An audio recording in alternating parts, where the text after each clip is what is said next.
nós estamos num tempo que a gente não pode catalogar e contratar todas as brigas com a correlação que temos no Congresso.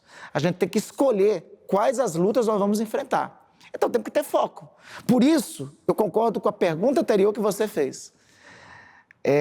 Insistir na pauta identitária nesse momento não há correlação de forças e atrapalha o que é foco.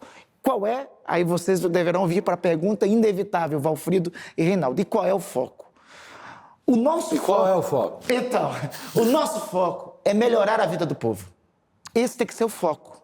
O nosso foco é a economia ir bem.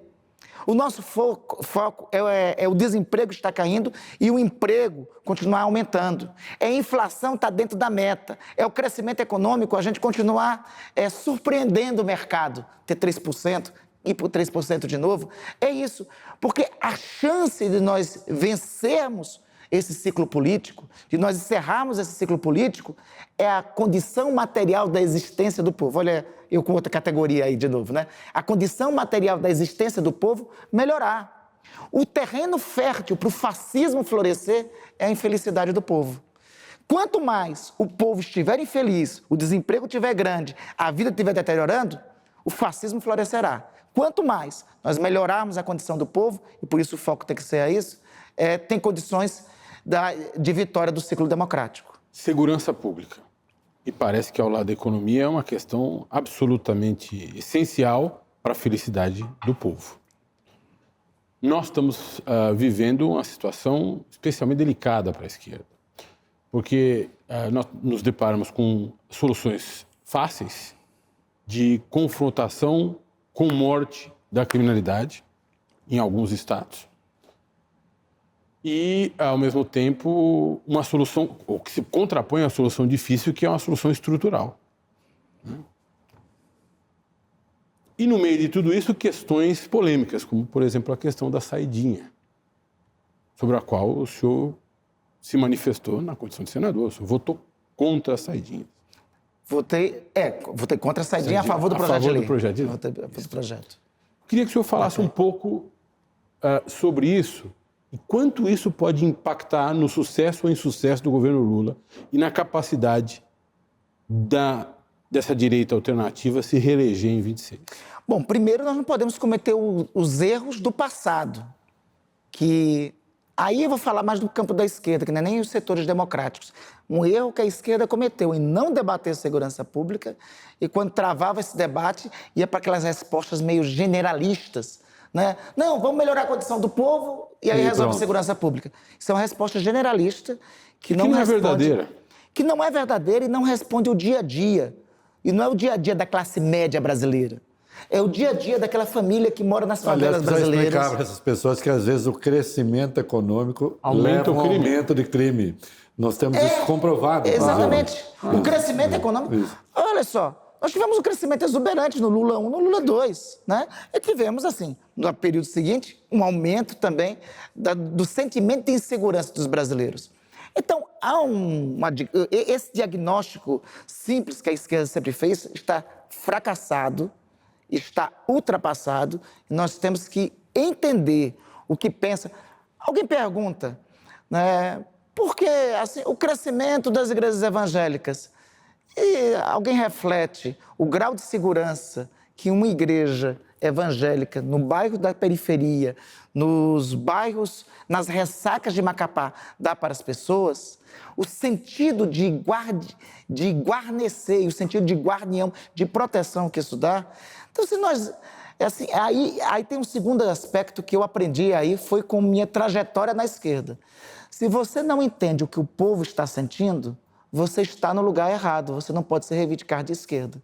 Então a gente tem que sentir o que o povo, temos que identificar o que o povo concretamente está sentindo, e eu estou falando do povo concretamente, não estou falando da classe média, estou falando daquele brasileiro que mora nas periferias, aquele brasileiro que mora nas áreas de ressaca da minha Macapá, aqueles brasileiros que moram nos bairros mais afastados. Este brasileiro vive sob medo, vive no Rio de Janeiro sob ameaça de milícia, quando não é ameaça de milícia, é ameaça do tráfico de drogas, vive no meu Amapá sob ameaça das facções. E como é que se dá a resposta para isso? Tem que ter sistema de segurança, tem que ter polícia equipada, tem que ter polícia armada, e tem algumas circunstâncias, você muito bem perguntou agora, Valfrido, em relação Eu votei em relação ao projeto da saidinha, eu votei favoravelmente ao projeto. Aliás, eu lamento, teve uma emenda do senador Fabiano Contarato, que ampliava a restrição à saidinha àqueles que cometeram crimes de milícia e crimes contra o Estado Democrático de Direito.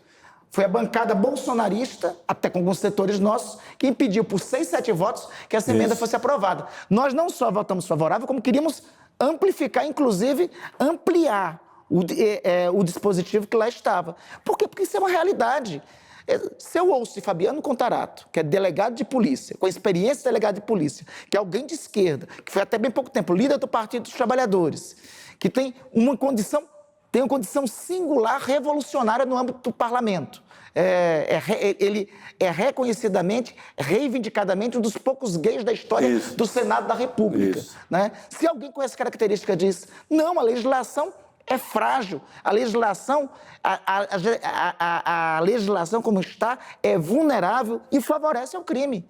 Então nós temos que refletir como isso. Eu estou à disposição, conversei ainda essa semana com o ministro Lewandowski sobre o tema, estou à disposição de todos os debates, recebi uma mensagem do meu querido Marco Aurélio do Prerrogativas sobre o tema um dia desse, estou à disposição de conversar com o ministro Silvio Almeida sobre o tema. Eu sei que tem uma realidade material e concreta, mas tem, neste caso, a correlação de forças e o sentimento das pessoas. O sentimento de insegurança que paira sobre milhões de brasileiros. Você acha, Randolph, que em algum momento a esquerda se distanciou um pouco, seja nas questões identitárias, né?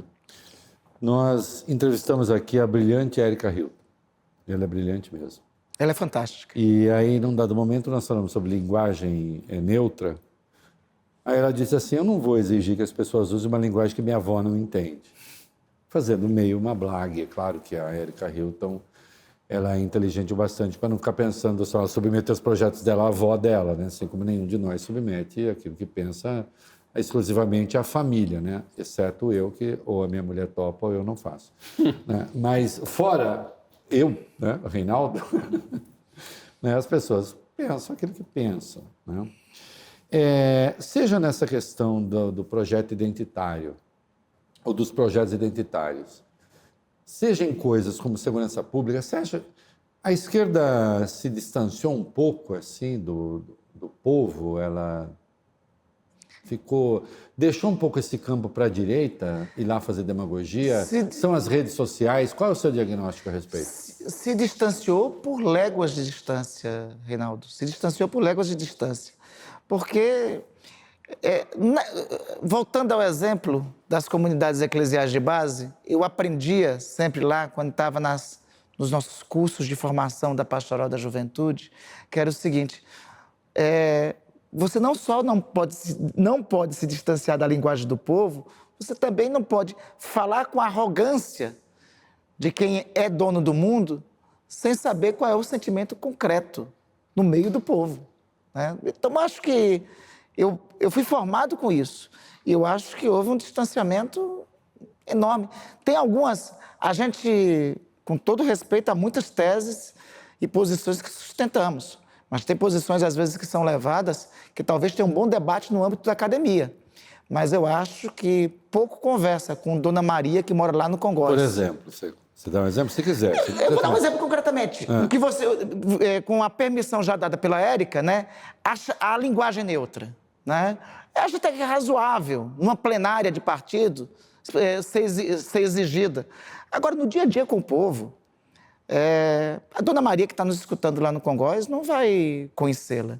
Né? Eu acho que o seu Pedro, que mora lá no bairro Mar Abaixo, lá no Amapá, não vai entender que danado é aquilo que nós estamos falando. Né? Então, esse aí é um exemplo concreto.